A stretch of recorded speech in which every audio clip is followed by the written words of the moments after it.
Airline controversy. The nation's third largest air carrier, American Airlines, rolling out a new campaign, but it's upsetting consumers who don't like to be told what to do. Their new ad features ways to be the perfect passenger. Watch this.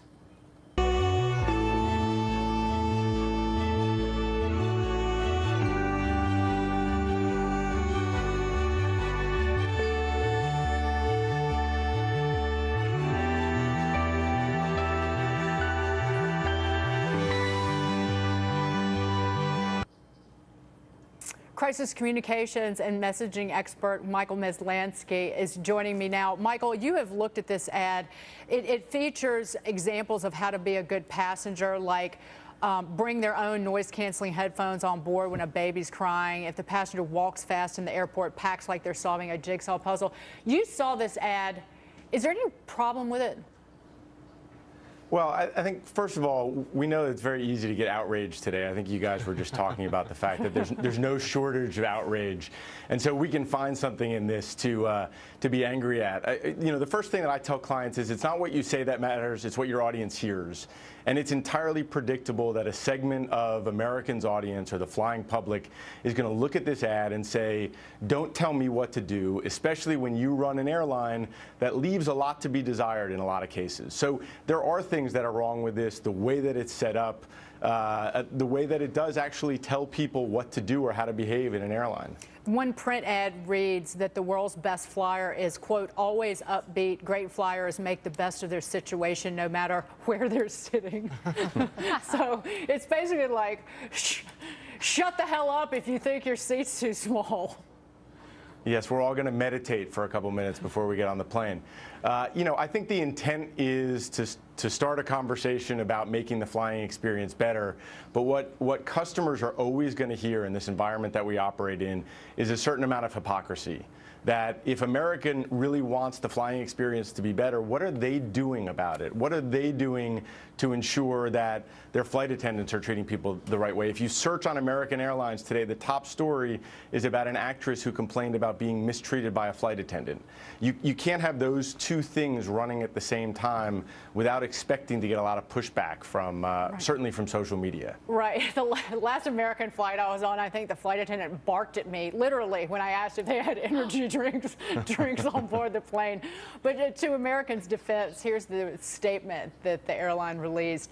Our goal with our campaign, World's Greatest Flyers, is to celebrate our customers. We're hoping that we can create a conversation around flying. This is not an instructional manual. Well, the problem is it kind of reads like an instruction manual. This goes back to how people hear it. I mean, they may not have intended it as an instruction manual, but a lot of people are taking it that way. And so what we see is if you're trying to put a message out there like this, there is a right way to do it. There is a way that can avoid this backlash, but it's usually done with humor. It's usually done tongue-in-cheek.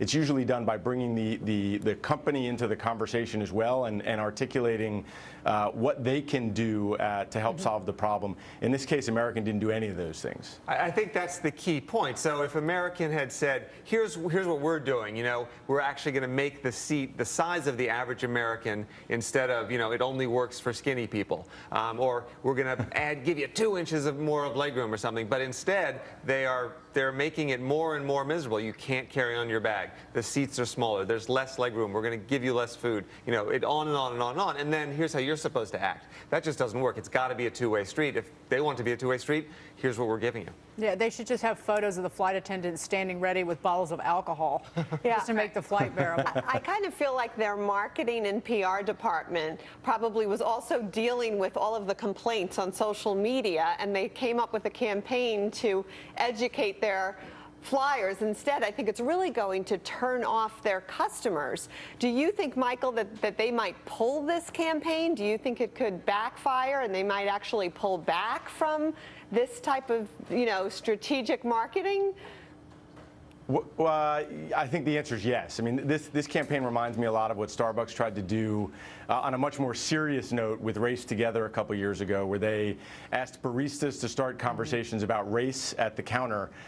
They got a lot of backlash. They ended up pulling back. In this case, I think American will probably pivot and start shifting the conversation about world's greatest flyers to being more positive, less instructional for customers. They'll try and do that without pulling the entire campaign, but they're going to have to do something, because even as a frequent American flyer, which I am, I kind of feel like the tone is just off. It doesn't work for me, and I'm sure it doesn't work for the less frequent flyers out there. It actually evokes how you get treated on the airline, based on my experience, and that's not a good thing.